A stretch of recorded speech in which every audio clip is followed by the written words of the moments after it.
A gente está usando esse material do Atmani,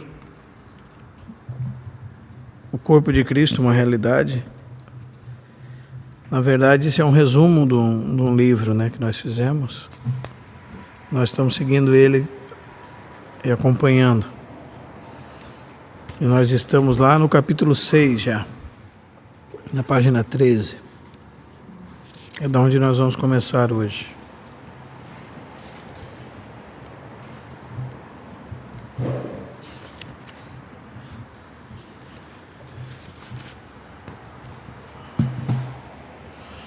Como a gente quer andar um pouquinho mais, a gente vai começar já direto nele para não perdermos tempo. Capítulo 6, obedecendo à lei do corpo de Cristo. Se quisermos viver a vida do corpo de Cristo, primeiro precisamos perceber a revelação do corpo de Cristo. Sem esta revelação, nunca cessaremos de mover-nos de modo individual. Uma pessoa que diz ter visto o corpo de Cristo e, entretanto, continua atuando de maneira independente, sem manter-se ligado firmemente à cabeça, nunca recebeu a revelação do corpo. Porque, ao ter recebido verdadeiramente esta revelação, estaria obrigada a mudar. Essa pessoa buscaria a comunhão e aprenderia a submissão. Nós temos falado muito sobre isso, né, irmãos? Que a realidade do corpo de Cristo, ela traz uma consciência de vida dentro de nós. E nós vimos várias marcas distintivas dessa consciência de vida. Como amar os irmãos, não ter nenhum trabalho independente, né? Não ter divisões, reconhecer a necessidade de comunhão, aprender a ser um membro, submeter-se à autoridade, estar sempre ligado à cabeça que é Cristo, obedecer à autoridade da cabeça, saber que estar ligado à cabeça é a condição para o ajuste e consolidação do corpo, reconhecer a obra da cruz como algo necessário para que nós possamos andar junto, porque se a cruz não trabalha em nós, nós não conseguimos andar junto. A cruz é o instrumento que Deus usa para fazer separação entre o que é da carne e o que é do espírito, né? Então, todas as vezes que alguém vai ter alguma dificuldade com outro irmão e cada um deles vai para a cruz, então essa dificuldade some. Depois nós vimos o serviço de um membro, que todo individualismo deve ser tratado, e é interessante porque tem pessoas que são individualistas até na reunião entre os irmãos. Quando elas oram para si mesmas, e quando os irmãos oram, eles não dão a mínima importância, suas consciências estão desligadas uns dos outros. E o serviço sempre é uma consequência de quem realmente conhece o Senhor. Nós vimos também que aquele que percebeu o corpo de Cristo entende a função dos membros do corpo de Cristo e percebe que Satanás está sempre disposto a desintegrar a obra de Deus. Por isso que Paulo fala em 2 Coríntios capítulo 2 que nós fazemos tudo na presença de Cristo porque não ignoramos os seus ardis, não ignoramos os ardis de Satanás. E agora nós entramos nesse capítulo 6, né? Obedecendo a lei do corpo de Cristo. Está gravando. Nós já tocamos nesse assunto aqui, irmãos. Que no seu próprio corpo, se você vê, existe uma lei. E tudo que não está de acordo com a lei do corpo é um sintoma de enfermidade. Quando o corpo não está trabalhando em prol dele mesmo, ou quando alguma parte do seu corpo se revolta contra o resto do seu corpo, isso realmente é uma coisa terrível, não é? O exemplo maior disso é o câncer. O câncer é uma célula que começou a crescer sozinha, recebe o nutriente do corpo, mas trabalha em prol de si mesma. Então já não é mais para o bem comum do corpo. Mas nós temos visto que a lei do corpo é que Existe uma maneira de o corpo funcionar adequadamente. E qualquer coisa que não esteja dentro dessa maneira clara que Deus destinou para nós funcionarmos é sintoma de enfermidade. Não é? Então, a primeira coisa nessa questão do obedecendo a lei do corpo de Cristo é a autoridade da vida. Nenhum membro tem autoridade, porque a autoridade pertence somente à cabeça. Isso é primordial. Seria um equívoco se um membro alegasse possuir esta autoridade.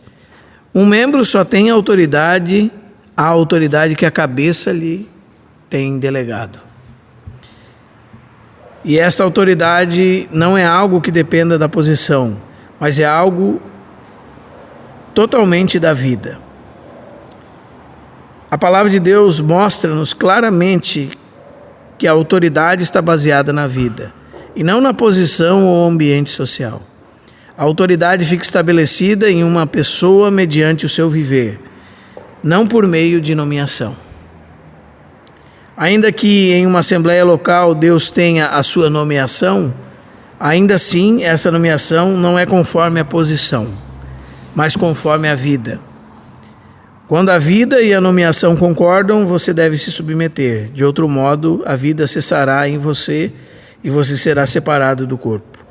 Significando com isso que você não se mantém ligado firmemente à cabeça. Então, por isso que nós voltamos a falar sobre essa questão da lei do corpo. Primeiro, tudo procede da cabeça, não é? Mas, naquele exemplo que nós damos da mão, né? Como é que a mão recebe vida do corpo? Como é que a mão recebe a comunicação da cabeça? Através dos membros que estão interligados a ela e à cabeça.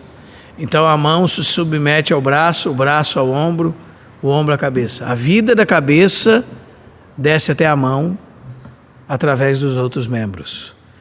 Amém? Isso é autoridade delegada. Não é que esses membros tenham autoridade por si sós. Se eles não estão ligados à cabeça, eles não têm autoridade nenhuma.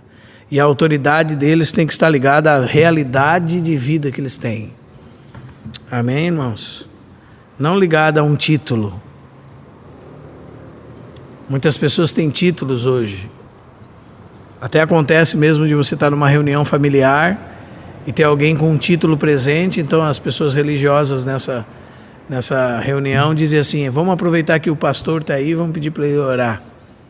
Não é?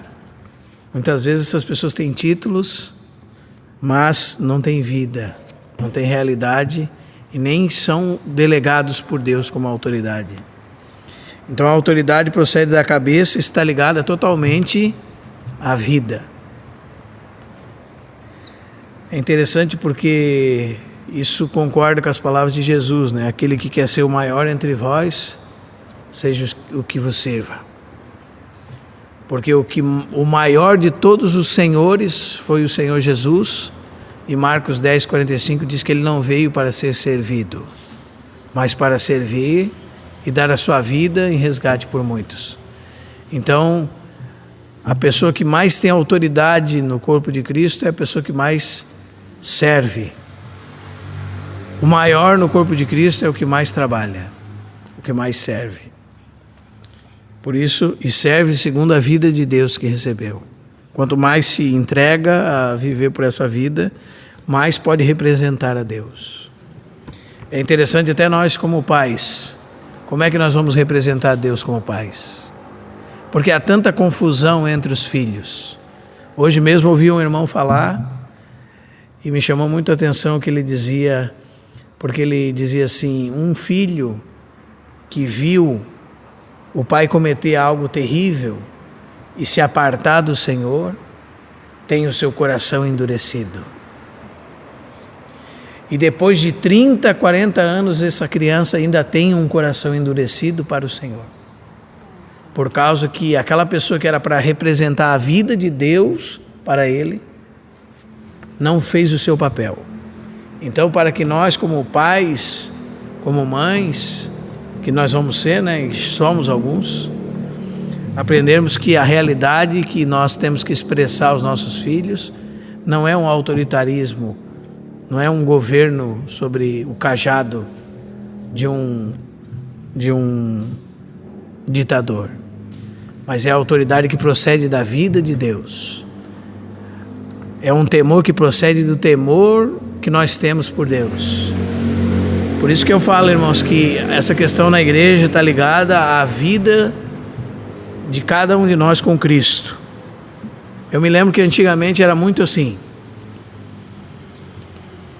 Você muitas vezes não tinha nem coragem de falar algo errado perto de um homem de Deus. Você tinha respeito por ele.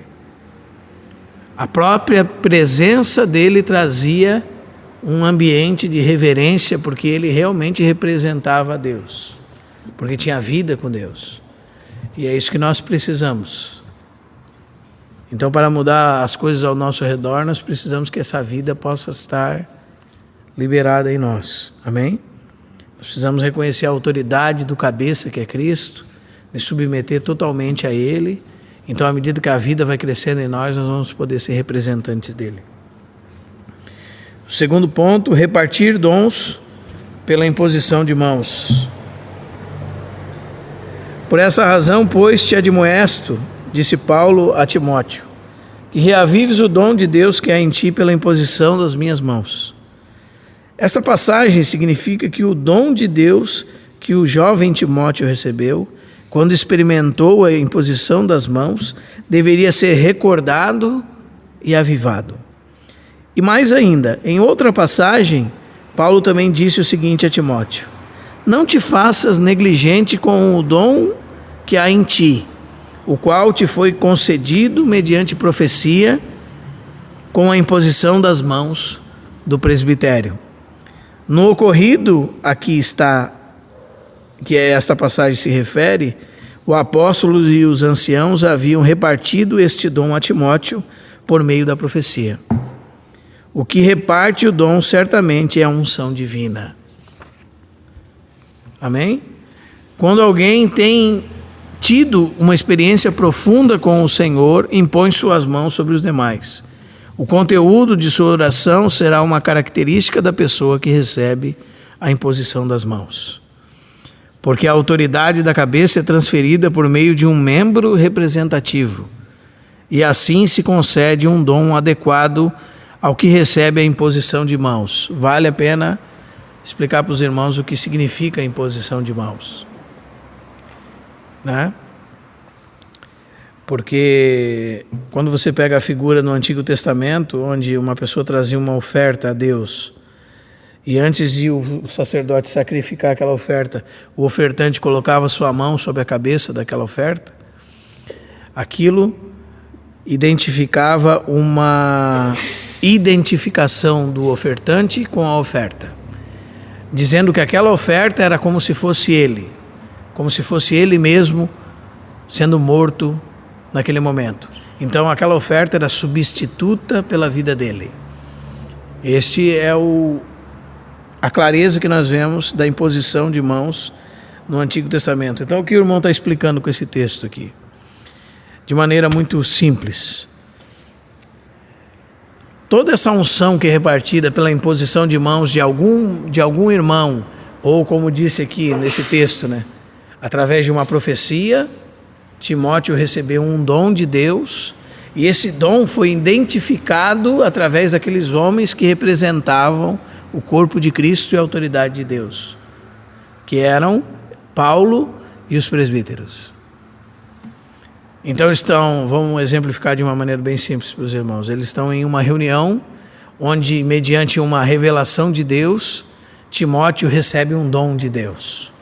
E a identificação daquela unção divina vem através dos membros do corpo de Cristo, que são Paulo e os presbíteros que estão reunidos com ele. E através da imposição de mãos, aquela unção divina é confirmada sobre a vida de Timóteo. Porque a imposição de mãos é o que, irmãos? Identificação.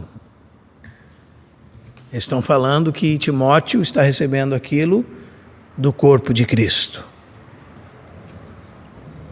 Os irmãos entendem? O que o irmão está querendo explicar aqui é que quando há imposição de mãos, não é uma imposição de mãos deliberada. vamos impor as mãos agora sobre todo mundo aqui e orar, como muita gente faz. É uma coisa que nasceu de uma realidade espiritual, numa concessão de Deus do dom de alguém, de um dom para alguém. E esse dom é reconhecido pelas pessoas que naquela ocasião representam o corpo de Cristo, porque o dom é o corpo de Cristo, é para o corpo de Cristo, é na base do corpo de Cristo. Os irmãos estão entendendo, irmãos? Não é que a partir de amanhã então nós vamos sair colocando a mão na cabeça de todo mundo e repartindo dádivas. Não, isso, como o irmão diz aqui mesmo, é certamente uma unção divina. E como essa unção divina chega ao membro do corpo de Cristo? Ela chega através do Espírito Santo e é reconhecida pelos membros do corpo de Cristo. Neste caso específico das duas passagens, o primeiro, Paulo, representando o corpo de Cristo. Depois nós vamos ver isso mais claramente. Muitas vezes o indivíduo representa o corpo de Cristo. Por exemplo, na visão de Paulo, no capítulo 9, quando ele vê o Senhor e cai como morto, recebe o Senhor, ele fica 3 dias jejuando e orando numa cidade, e um homem, um irmão daquela cidade, vai representar os irmãos todos, colocando as mãos sobre ele, para que ele recebesse o Espírito Santo e fosse batizado. Aquele irmão era para que Paulo reconhecesse que não vem direto de Deus muitas vezes. Muitas vezes Deus usa os seus membros. Amém? Não é interessante isso, irmãos? Porque nos traz uma ideia muito importante de que não é só nós e Deus. Não é? É nós, os irmãos, e Deus através dos irmãos. O Senhor em nós, o Senhor nos irmãos e o Senhor através dos membros do seu corpo. Então, só repetindo para os irmãos, o que significa imposição de mãos? Identificação.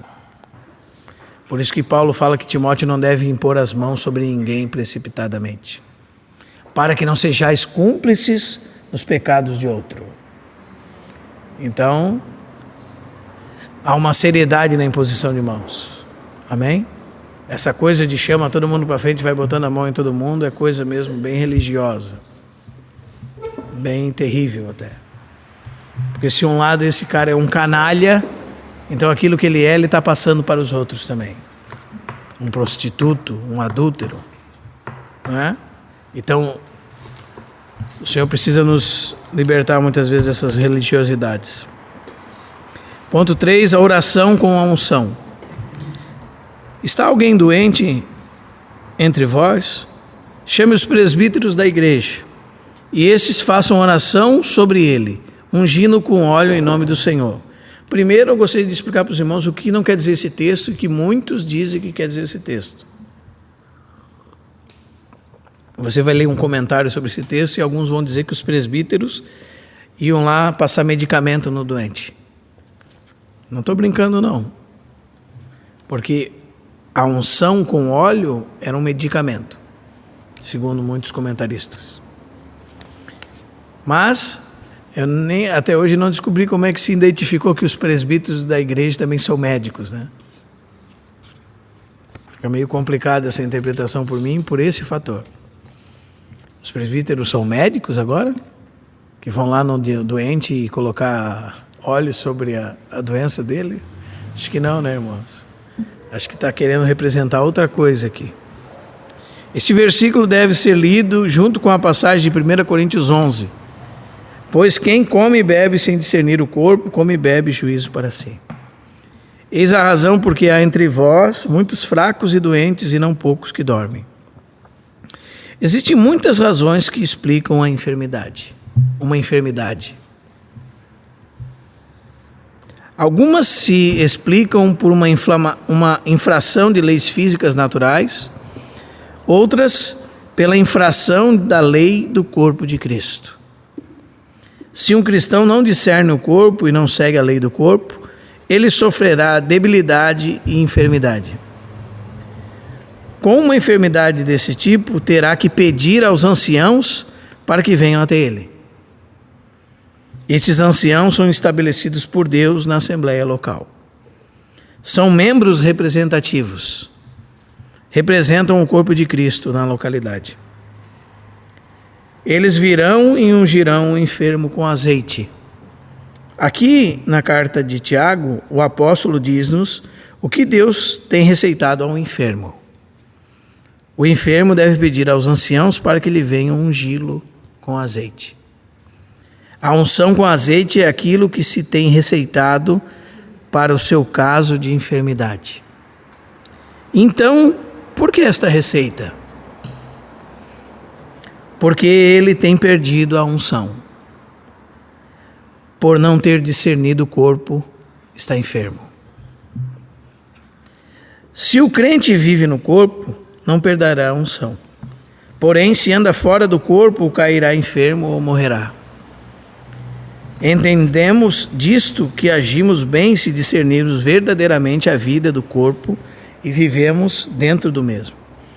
Que pecado ele cometeu? Esse que chama os presbíteros da igreja. Aqui seu pecado deve ter sido deixar o corpo de Cristo. Por quê?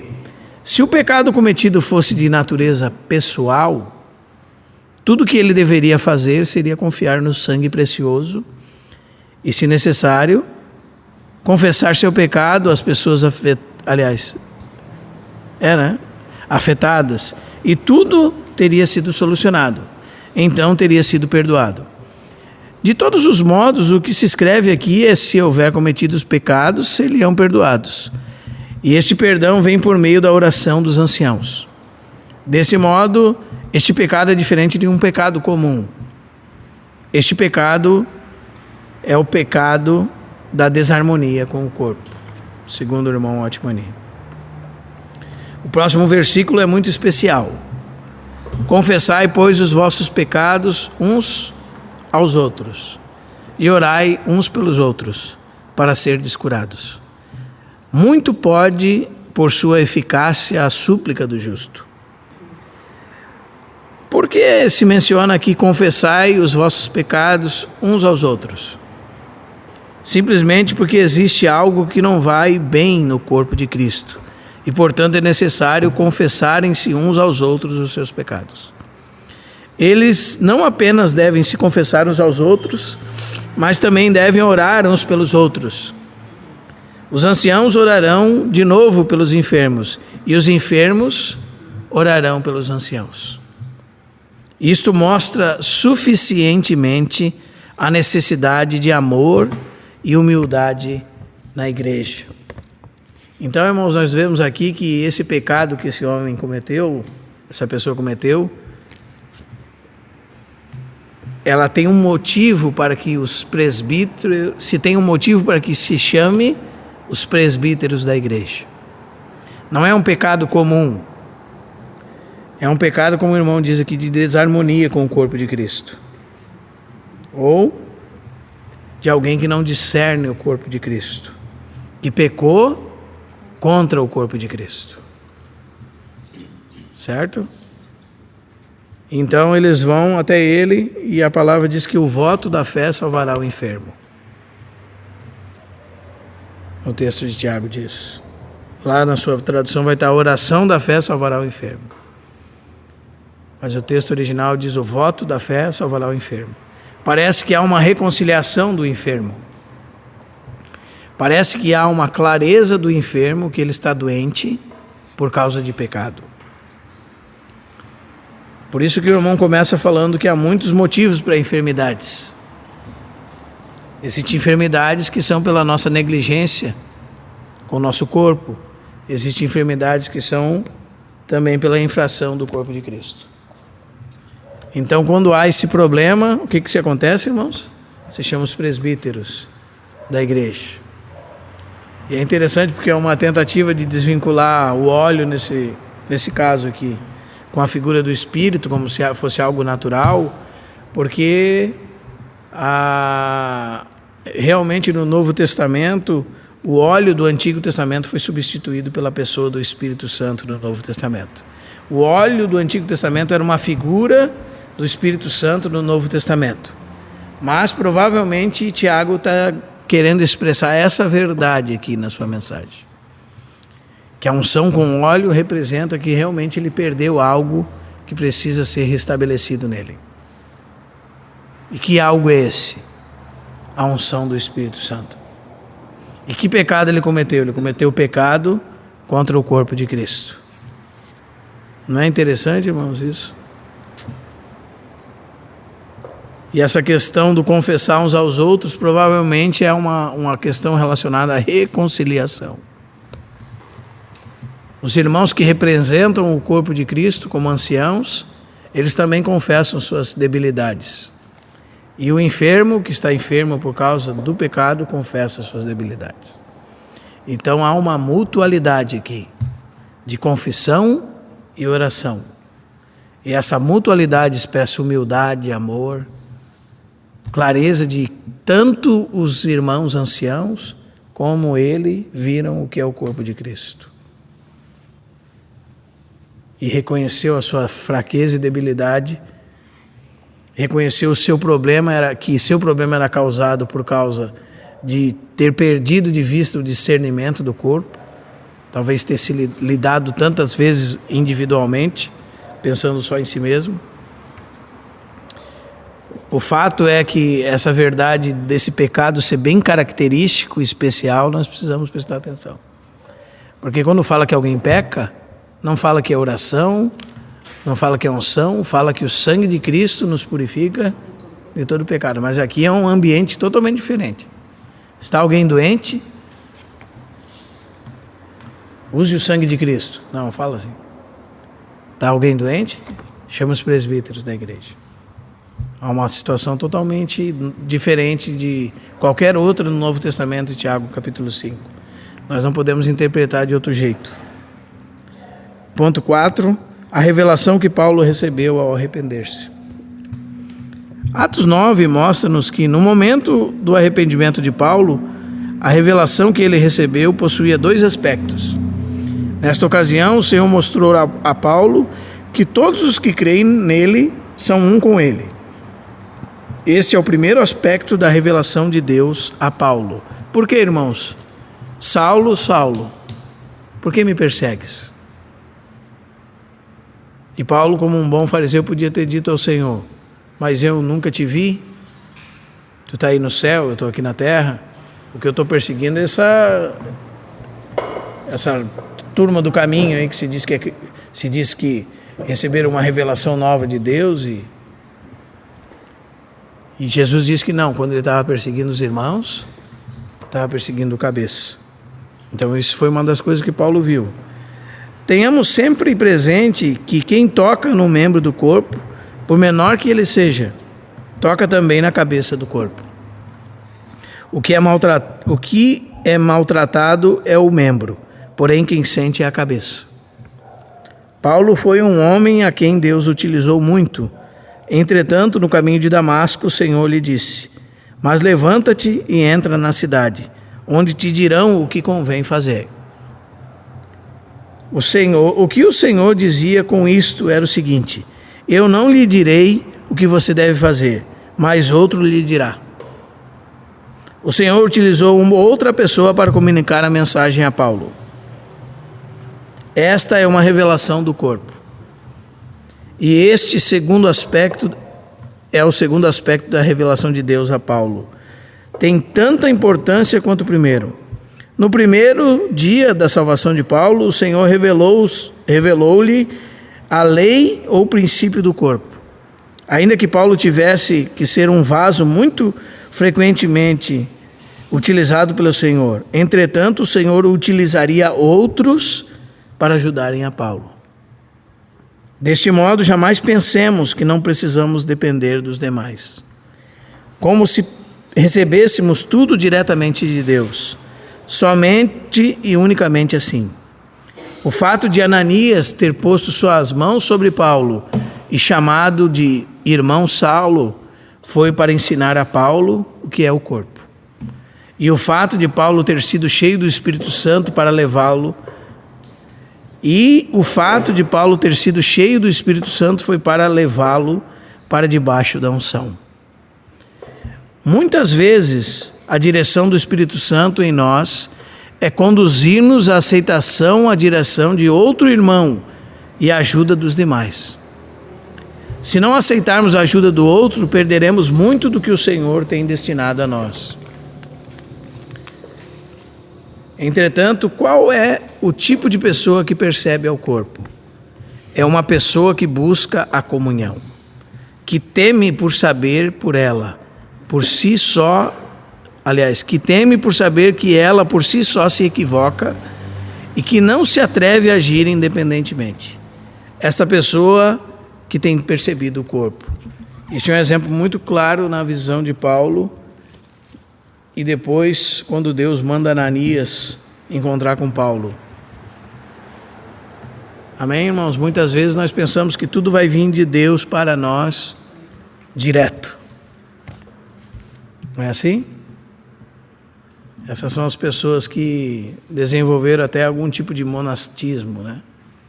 Elas vão ficar num quarto, sozinhas, durante semanas, meses, dizendo que o Senhor fale comigo nesse tempo, e não vejo problema nenhum em algum retiro. O problema é que as pessoas viraram monásticos. Elas pensam que Deus só fala com elas. E a verdade é que Deus nos fala através dos membros do corpo de Cristo. E é uma prova tremenda para Paulo, não é? Uma prova que eu digo, isto está provando para Paulo isso. Como? Ele foi alguém que seria o maior de todos os apóstolos do Cordeiro. Escreveu 13 das epístolas que nós temos, 13 dos 27 livros do Novo Testamento, se ele não escreveu Hebreus. Não é? O maior líder do cristianismo, segundo muitos autores. E quem foi Ananias? Essa é a pergunta. Não é? Um irmão de Damasco, que aparece uma só vez na Bíblia. Isso é uma grande lição, irmãos. Da interdependência entre os membros do corpo de Cristo. E que muitas vezes a direção do Senhor para a nossa vida vem através de outro membro do corpo que está ligado à cabeça e que obedece à ordem do cabeça como Ananias obedeceu. Ananias, levanta-te, vai à rua chamada direita, encontrarás um homem chamado Saulo de Tarso, ele está orando. Vai, impõe as mãos sobre ele, para que ele receba o Espírito Santo e seja batizado. E Ananias vai lá e obedece à voz do Senhor. Ananias nem disse assim, Senhor, mas ele, né? Tenho medo dele, e agora, o que eu vou fazer? E para Paulo, irmãos, qual é a lição? Paulo tinha um comissionamento de levar o evangelho aos gentios, como está lá em Atos 26, e tirar eles das trevas para a luz, e da potestade de Satanás para o reino de Deus. Isso Jesus falou para ele. Não está no relato do capítulo 9, mas quando ele testemunha ao rei Agripa, ele fala que Jesus disse isso para ele. Amém? E Jesus disse para ele, quando derrubou ele na estrada de Damasco, vai, entra na cidade e lá alguém te dirá o que fazer. Não é interessante, irmãos? Por que ele não falou assim, pô Jesus, mas eu estou aqui contigo, já fala para mim o que eu tenho que fazer? Aí o Senhor está dizendo para ele, vai porque os teus irmãos te dirão o que fazer. Não é interessante? Uma prova de ver o corpo, né? Tipo, Ananias não teve medo de ser morto por Paulo, porque era o que Paulo fazia. E Paulo se subjugar tudo aquilo que ele achava de si mesmo e ver que ele era um servo do Senhor que dependia dos irmãos. Por isso ele tinha que pregar a palavra, porque ele dependia tanto quanto dos irmãos. Essa é a visão do corpo de Cristo. Quase que uma prova de ver. Não é? Então, seguindo aqui, o juízo dos irmãos. Mateus capítulo 18, verso 20. Existem alguns que tomam esse versículo como uma promessa. Onde estiver 2 ou 3 reunidos em meu nome, ali estou no meio deles. Isso não está certo. O Senhor não nos dá este versículo como uma base para pedirmos sua presença. O que o versículo da Escritura diz é que onde estiverem 2 ou 3 reunidos no nome do Senhor, ali Ele estará no meio deles. Na igreja, existem 4 classes de pessoas que representam o corpo de Cristo. Primeiro, os apóstolos. Segundo, os anciãos. Terceiro, um crente individual, especialmente enviado pelo Senhor, como foi Ananias. Quem Ananias estava representando, irmãos? O corpo de Cristo. Sim? Na igreja existem 4 classes de pessoas que representam o corpo de Cristo. Primeiro, os apóstolos. Segundo, os anciãos. Terceiro, um crente individual enviado especialmente pelo Senhor, como foi o caso de Ananias, que foi enviado especialmente para falar a Paulo. E 4, 2 ou 3 crentes que negam a si mesmos e reúnem-se no nome do Senhor. Essas 4 classes de pessoas representam o corpo. No caso de que você tenha cometido algum pecado, o Senhor pode lhe enviar um crente especialmente só para lhe informar sobre o seu pecado. Se você não escuta esse crente sozinho, esse dirá isso a 2 ou 3 mais, e esses 2 ou 3 crentes, por sua vez, virão falar a você. Se ainda assim você resiste e não escuta, você necessita da ajuda dos anciãos. Você mesmo não pode se permitir atuar de forma independente. Os apóstolos e anciãos devem ser notificados com respeito a assuntos importantes, para que possam lhe ajudar em caso de situações complicadas. Depois que uma pessoa tem recebido a salvação, deve ser introduzida imediatamente na comunhão do corpo de Cristo.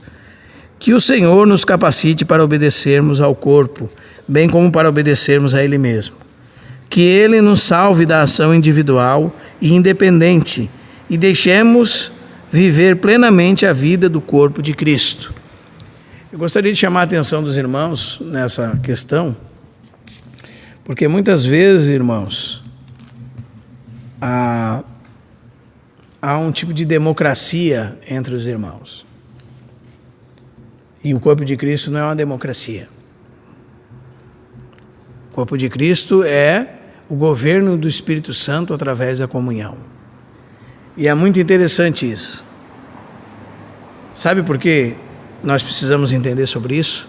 Para que nós tenhamos ciência que nem todos os assuntos são da nossa alçada.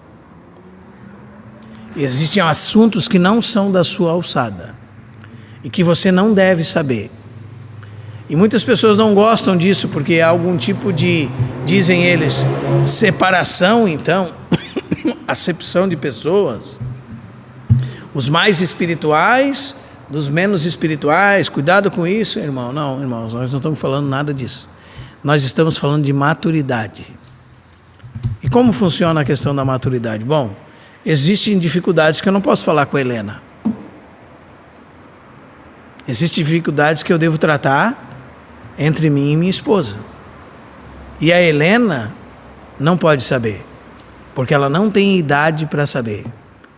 Assim também funciona no corpo de Cristo. Então, nós precisamos entender essa questão muito claramente. Então, quando os irmãos mais velhos se reunirem para estarem juntos, você que é novo não terá ciúmes, porque você vai entender que existem assuntos que ainda não é da sua alçada, porque às vezes são assuntos que você não vai saber lidar.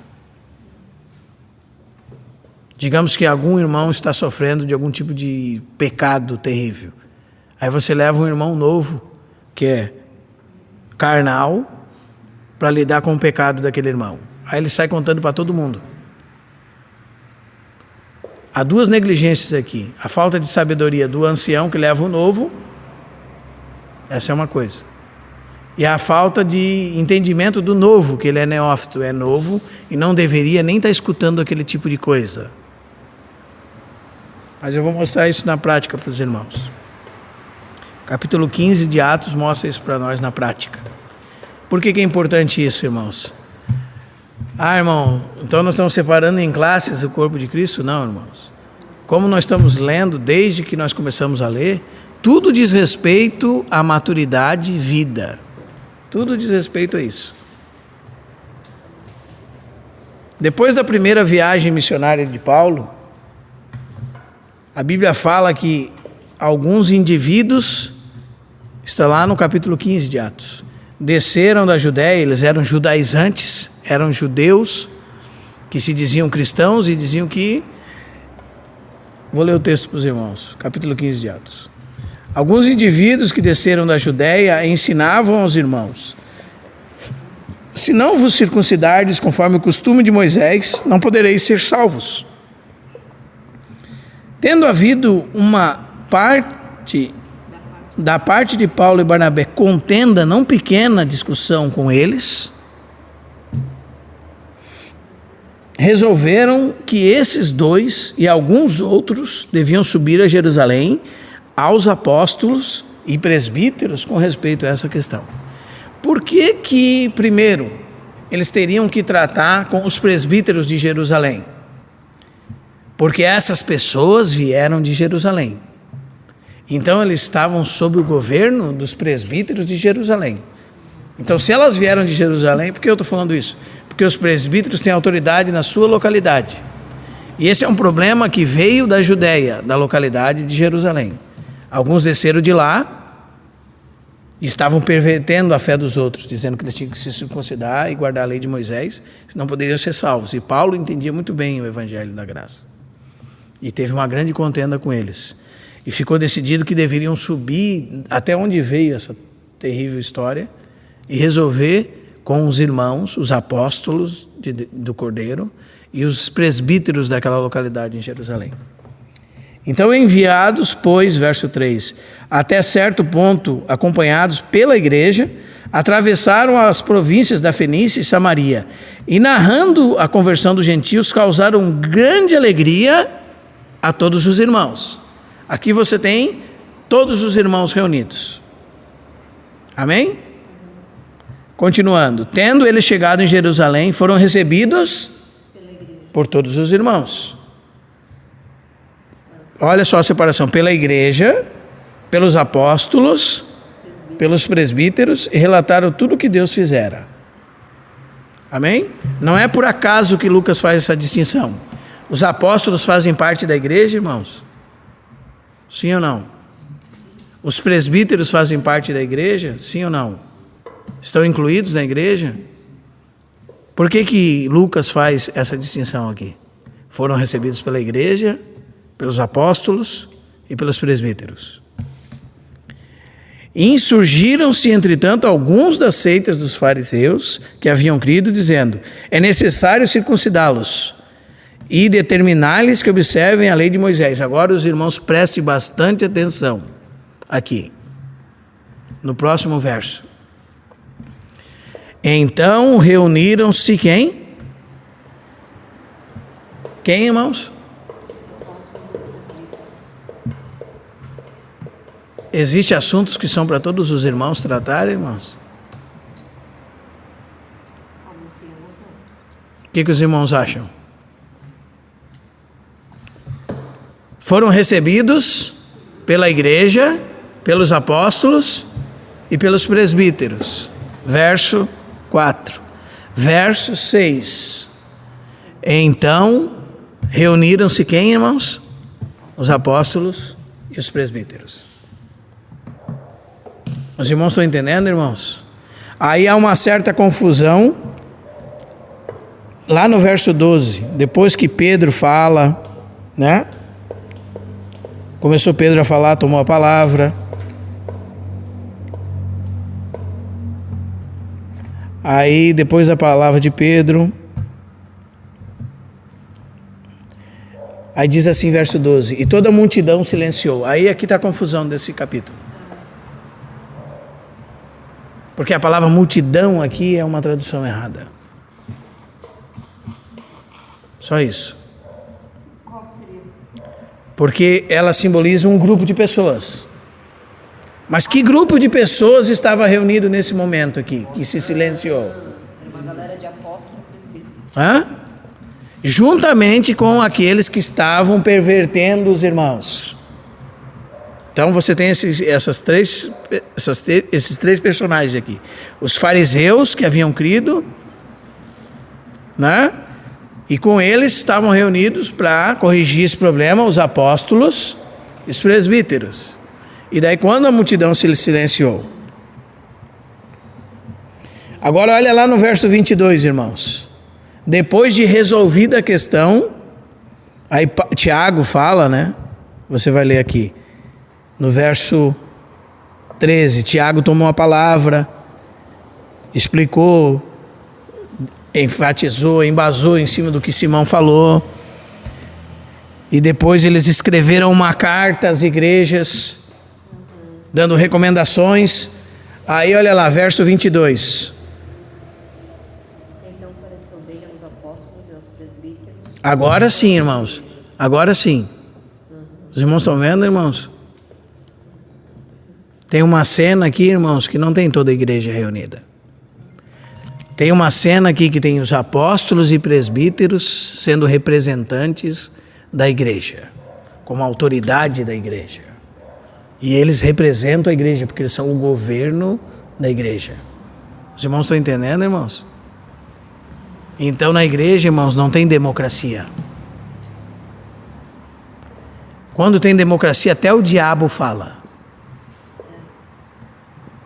Na democracia até o diabo fala. Aí nós estamos reunidos, sempre falei isso para os irmãos, né? Nós estamos reunidos para tratar coisas sérias e vem cheia de ideias carnais para resolver coisas espirituais. Então não há problema nenhum entre os irmãos mais velhos se reunirem para decidir alguma coisa. Os irmãos estão me entendendo, irmãos? E nós temos que ter ciência de onde nós estamos, para reconhecer aqueles que são os que trabalham e os governam e que nos presidem no Senhor e nos admoestam. E esses irmãos resolvem questões da igreja, do governo da igreja. Os irmãos estão entendendo, irmãos? Então a igreja não é uma democracia. Eu acho. Aí daqui a pouco o diabo, eu posso falar também? Daí o diabo fala na boca do um, do outro, o que ele acha também. É assim que acontece muitas vezes, irmãos. É muito eu acho. Fora de Deus e fora do Espírito. Sem realidade espiritual. É o que eu acho, o que eu penso. Eu acho que devia ser assim. É muito cacique. É todo mundo querendo ser cacique. Na igreja não funciona assim, irmãos. Então aqui é um texto prova disso. Para a gente não ter confusão sobre isso. Amém? Surgiu um problema de indivíduos que vieram da Judéia. Então, quem tem que resolver? Vamos levar eles lá para os presbíteros, de onde eles saíram. E a coincidência é que entre os presbíteros tinha Pedro também, que era um apóstolo, e outros apóstolos do Senhor, que estavam juntos, eram a autoridade da igreja. Não é? Então eles se reúnem. Primeiro recebe os irmãos, toda a igreja. Aí aparece o problema. O problema é esse, irmão. Só um pouquinho, irmãos. Agora nós vamos nos reunir para resolver esse problema. Aí quem se reuniu, irmãos? Verso 6. Os apóstolos e os presbíteros. E depois que eles se reuniram, então pareceu bem aos apóstolos e presbíteros, agora com toda a igreja. Os irmãos estão entendendo, irmãos? Aqui você tem a igreja recebendo eles, um problema resolvido por parte do governo da igreja, depois aquele problema já resolvido, sendo exposto à igreja, e agora a igreja encomendando indivíduos, todo mundo agora junto, encomendando indivíduos para serem enviados a outras localidades. Esse é o texto aqui, só você examinar. Por isso que eu estou dizendo para os irmãos, muitas vezes há uma representatividade da igreja na mão dos presbíteros. Eles representam o corpo de Cristo. Por isso aquele homem que pecou contra o corpo de Cristo, precisa chamar os irmãos todos? Não. Precisa chamar os presbíteros. O governo da igreja. E cada vez que nós estudarmos a Bíblia, nós vamos perceber que isso não nos faz maiores, nem menores uns do que os outros. Pelo contrário, se o irmão é um ancião, tem mais responsabilidade, né? Muda nesse fator para ele.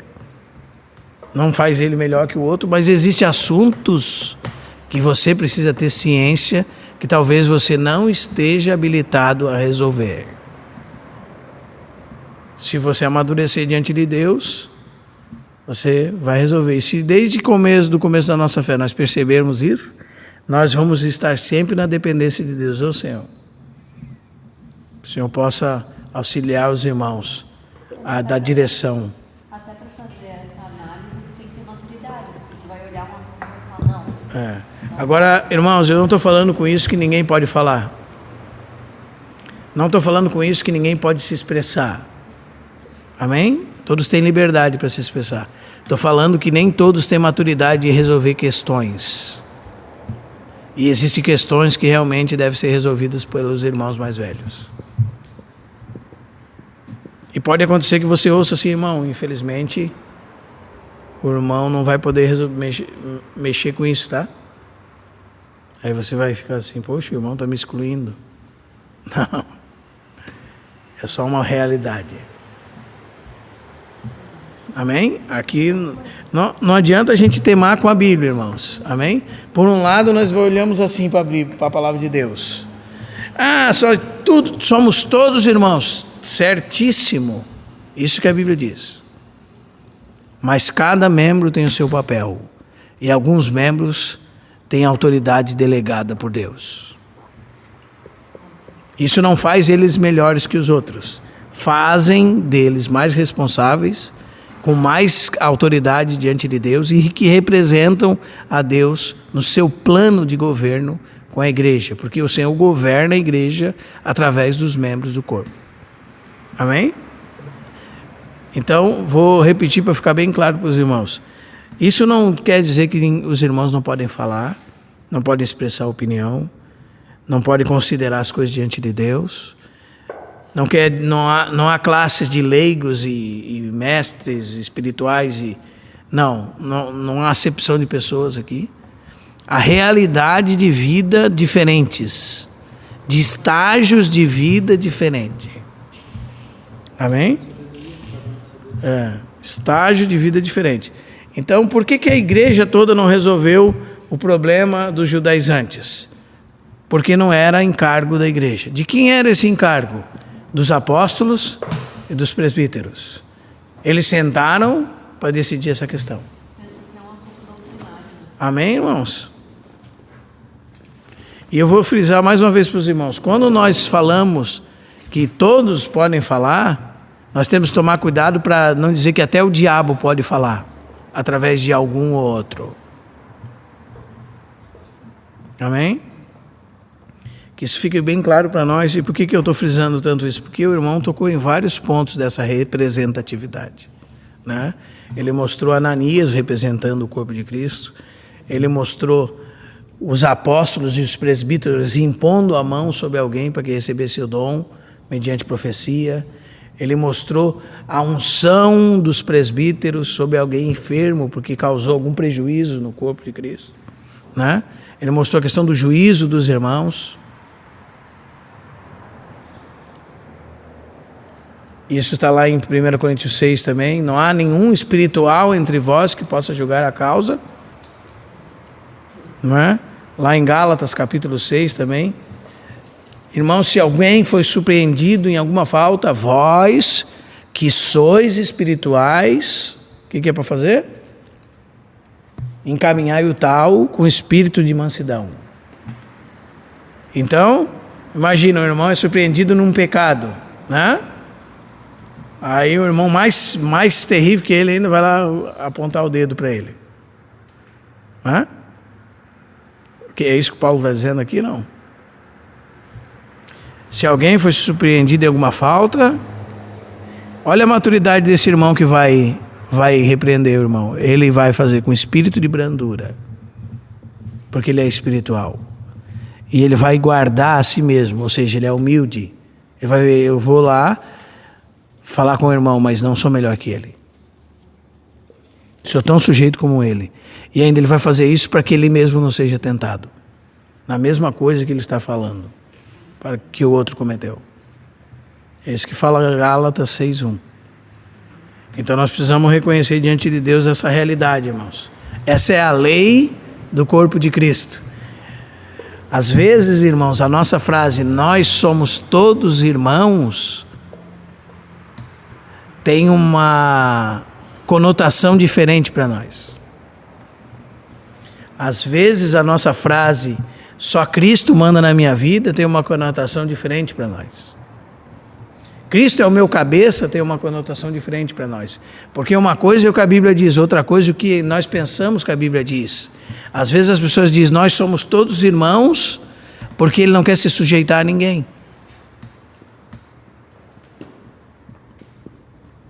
Então, esse negócio aí não existe. Existe, irmão.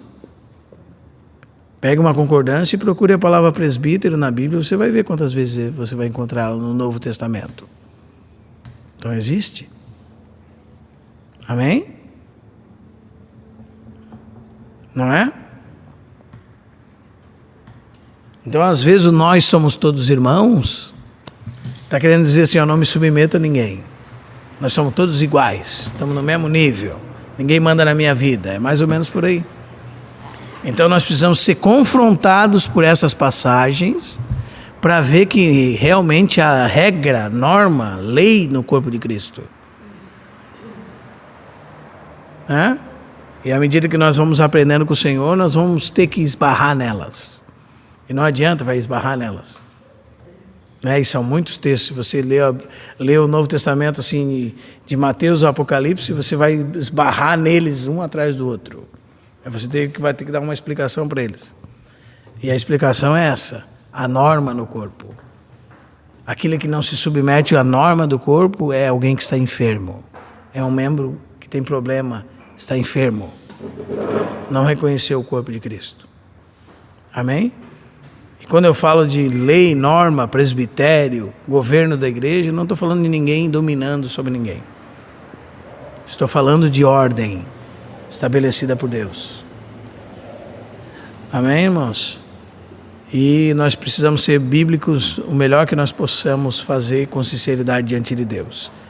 Nós vamos olhar o contemporâneo e dizer, os irmãos têm um sistema de governo totalmente equivocado. Mas a Bíblia fala que a igreja tem governo. Amém? Tem autoridade. Vamos orar?